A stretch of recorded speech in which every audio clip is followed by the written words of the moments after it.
Hey everyone, this is Mike with VSM Garage. It's been a couple months since last time I did a video. Work has been in the way, turnaround life. But today we're working on the Mustang. Yes, finally. It's got a couple problems. Don't look at the bumper. The bumper's just ugly. But right now we're gonna fix the driver's side exhaust manifold. It is leaking. Needs a new gasket. The guy I bought it from, he didn't tighten it up all the way, and guess what? It leaked. So now I gotta have the joy of changing. Which, the only way I can see to do it is to drop the K member and lower the engine enough for me to get my big hands in there. Big hands. Yay. So, I'm gonna work on that today. And y'all get to watch, maybe. It's also got a few power steering leak issue. But I'm not messing with that today, even though I do have the parts. Because this manifold is going to be, it's going to be hell. But y'all get to watch. Have fun. Okay, Mustang is in the air. And it is not supported by the jack. It is supported by jack stands. Funny thing, with these, do not use the K member to lift it up that high. Get it a couple inches off the ground is fine until you can get a jack stand, and you want to lift by right on the other side of this wheel. There's the coil bucket. You want to be under the coil bucket. That lifts from the suspension. Safest way. The K member, the way it is, at least with these jacks, these long floor jacks, it will slide off. And if it slides either direction, either front or back, it will puncture the oil pan. And then you got to lift the motor up to change the oil pan. Not fun. So coil buckets. I mean, there's also a frame, but that frame is not wide. That coil bucket is huge. And if it slips, it's not going to fall off the car. It's actually going to slide into the A-arm, and the jacks, it's not going to come off the jack. And then once you get it up, put a jack stand on the frame, which right where that M is, somewhere around there is where I got a jack stand on each side. Which you might think, well, all your weight's in the front. Yeah, but it's still heavy in the back. It's got a fat butt. Plus, once I drop the K member, all that weight's going to come off, so it's going to transfer to the back. And then it's going to be even safer, theoretically. I hope I don't say this and it all comes crashing down. Now, there's like 6 bolts I got to drop, and what the wheels are connected to is what's going to drop down. I'm going to try to film everything I can. Yes, the car is insanely dirty, but that's okay. Okay, so yeah, sun's in my eye, and it's cold now. When I started doing this, it was hot, but as you see, I had the engine hoist, which when I started filming this originally, I bought this hoist just for this. So I've got it hooked up to where the thermostat goes, if you can't really see, and on the side of the intake. I am picking the motor up. I loosened, I can see, yeah, you can kind of see right there. That's where the motor mount, yeah, there's the bolt. It goes in there. Well, I did a motor mount, I lifted the motor up. And I've also removed the battery, and the fuse box is kind of just laying over. I did, clutch cable, which allows a lot more access to the manifold. That only did part of it. Most of the work I did required me to undo the K member, which is why this is just like that. And the tires are like this. The K member is halfway back installed. I changed all the bolts on the exhaust manifolds, and it was middle of the night. So with it being the middle of the night, I decided to shut down. The exhaust manifold is bolted back up. I did have to cut the pipe coming from the bottom of the exhaust manifold right before the H pipe. I'm going to show y'all that in a little bit. That one was messed up, but it's bolted up. It was a pain in the butt. Whoever designed this, I could strangle. Oh, but you have to take the K member off. Engine hoist helps tremendously because it allows you to lift and lower the engine to get to every bolt. But get your engine hoist. You can probably find other ways to support the motor, but that's the best and safest. So you support the motor up here, Undo the motor mounts, lift the motor up, drop the K-member. Which the K-member, you gotta remember these. Well, here's the plate. This is where the shocks go, or if you have coilovers. But you have to undo that on this and that side, over there. That's why the wheels kind of laying out and horrible. And then you undo the 4 bolts per side.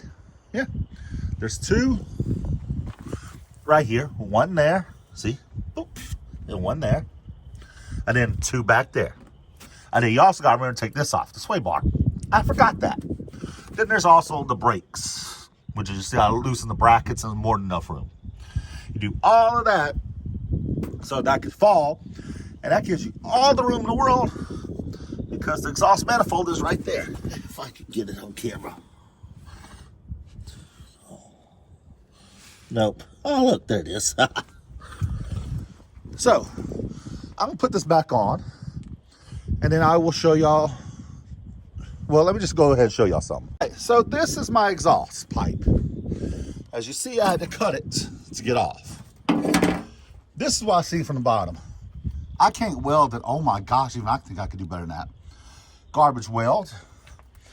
Definitely doesn't fit right, but this bolts into the exhaust manifold. As you see, it has my sensor in it. Which, what were they thinking? You ready for it? Boom. Look at that crack. Oh, that's horrible. And look at this. They didn't even finish welding this. What even? They just welded what they could from the bottom of the car. That might be why my car is running lean. So, I might just try to weld this back better. Because, I don't know. I might just see if I can go find a replacement socket. That's the whole thing. I think that's 2.5 inch. If I get another one of these and a good 45, I do have some weldable O2 sensor bungs. I'm not good at welding, mind you, but I could try. Weld that in, call it good. Because, oh my goodness, that's bad. I mean, there's bad in there. There's this. I mean, who does that? And I can live with that. That's horrible, but this. I know it wasn't the guy I bought the car from. He had a mechanic shop put the motor in. Wow. That is the worst I've seen in a while. I mean, it's cracked all the way over here.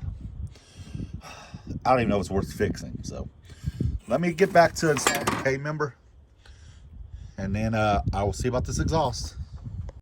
Okay, so as you see, I have my welder helmet. Yes, this is a cheap titanium Harbor Freight flux core. I am going to try to fix this. As you see, I've grinded the spots. So we're going to try this out. No idea how it's going to go, but I do have some exhaust pieces that I could try and replicate this.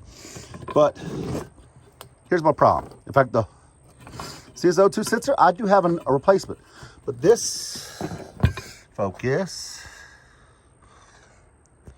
is welded in. Yeah, right there. It's welded into the bung. Don't know why they did that, but so, and it's so close to the end. If I cut it right there, that's not going to leave me much room to slide. So I'm going to try to weld it and hope that still works. If it doesn't, I will just drill a hole and put a new bung and just put a whole new O2 sensor in it. Because this, it doesn't just go 45 down. It kind of goes off to the side and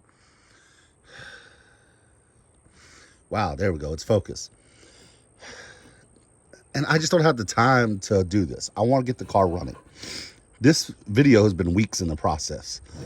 I have a daughter. She's only 6 weeks old. So try to spend as much time with her as I can. So I'm going to try to tack this up. Don't laugh at my welding skills, but this already looks like my 11-year-old welded it. So let's see what happens. Okay, remember how I said I am not a welder? Well, it's not pretty, but it'll work. I got a hole there and a hole there, which I came up with this. I'm just gonna lay it over the top, weld it in. Well, more personal like that. Because one thing I do know is don't try to fill these holes. Those were already there.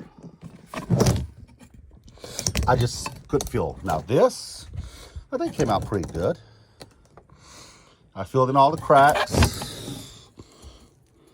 Got somewhat decent penetration.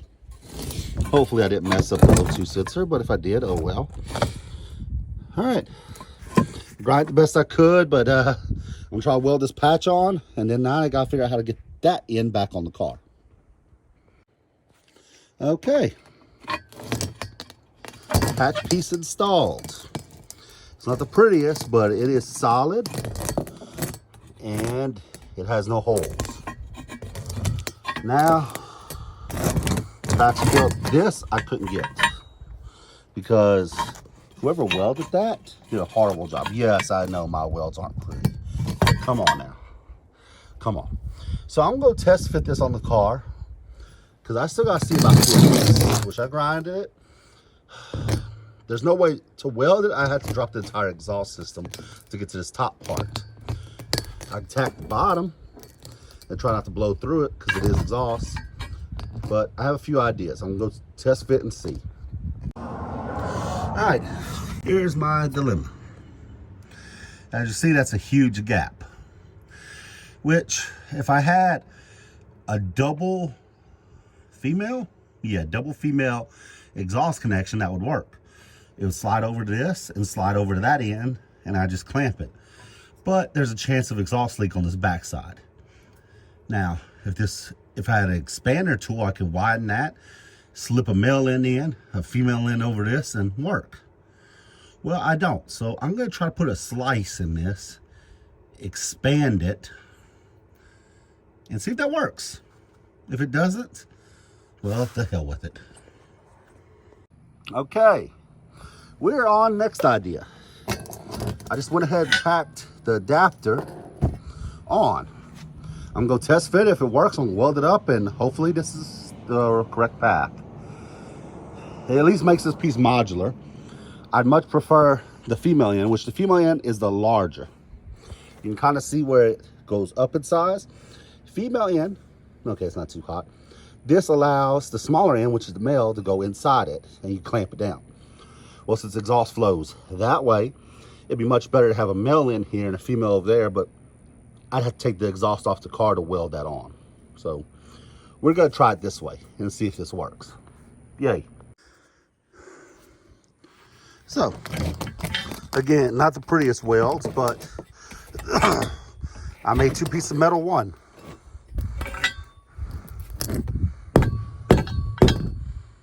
And it seems sturdy, so I'm gonna go put this on the car and see if it works. Cross our fingers. Okay, now you can see. Normally you do it where this overlaps toward the engine, if that makes sense. But instead it's going, that's the back of the car, that's the front of the car. So the header comes down, well, not header, but the exhaust manifold bolts up in there to that. It comes down and then it overlaps there. It's made it modular. It's not easy to get off, but it does come off. Because before it was just one solid piece all the way to the back, which meant you had to unbolt both sides. Yeah, this isn't the cleanest looking exhaust, but the car's decently clean. No major oil, no major rust, just some surface rust that I need to take care of, but it's solid. So, all right, now to put a wheel on and crank this baby up. Okay, everything's back together. The car is running. Don't mind that. I just had to refill the power steering because unless something else breaks, the only thing left is to fix the power steering leak. So I think it's the line coming off the bottom of the reservoir, which I can't seem to find a replacement. So, I don't know. But it is running. It was hard to start, but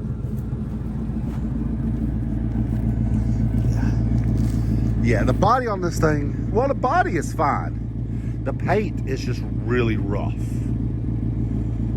Yeah, they blacked out the taillights, so but it's also insanely dirty from sitting here. That's it. No, not a speck of tint on it. Oh, the paint's missing, damn dear. But that's it. She is ready to go. Oh, and the hood. Okay. So, I've never really got into this car with y'all. It's here. I mean, a little worn. The driver's seat, a little worn. Passenger seat looks fine. Back seat. I actually have a new console. That is the upgraded version of this. I just haven't put it in. I also have a short throw shifter for it. I just haven't put it in. I do have a little double DIN, nothing fancy. Really cheap radio, but as you see, the interior is fine. The holes you see in the gauge pod, that's because I bought that because I cracked the bezel that goes around the gauges. And for the same exact price, I can get one that has a spot for 2 gauges. Maybe a boost. One could be a boost and maybe fuel pressure. I don't know. But maybe it's wishful thinking. But one day I'll put something in those. The steering wheel, yeah, it's gone. That's actually rat poison because I live in the woods. So there's rats everywhere. But for the most part, she's in really good shape. Just, oh, and the passenger driver window goes down. Passenger does not.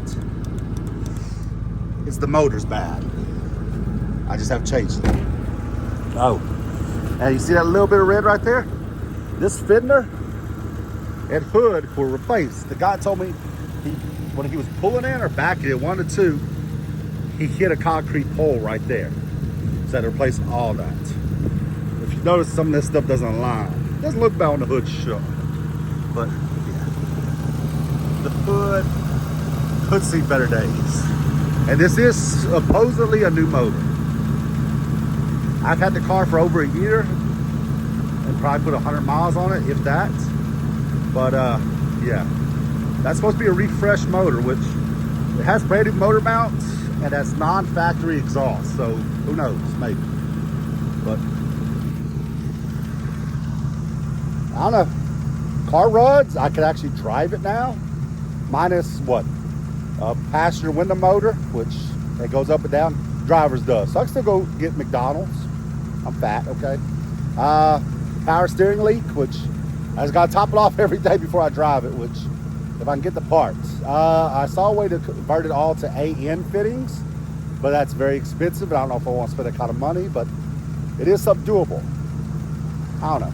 This is Mike with VSN Garage, and please like, subscribe, comment. Tell me how I'm screwing up. I don't care. Talk to me. I love to hear from y'all. Bye.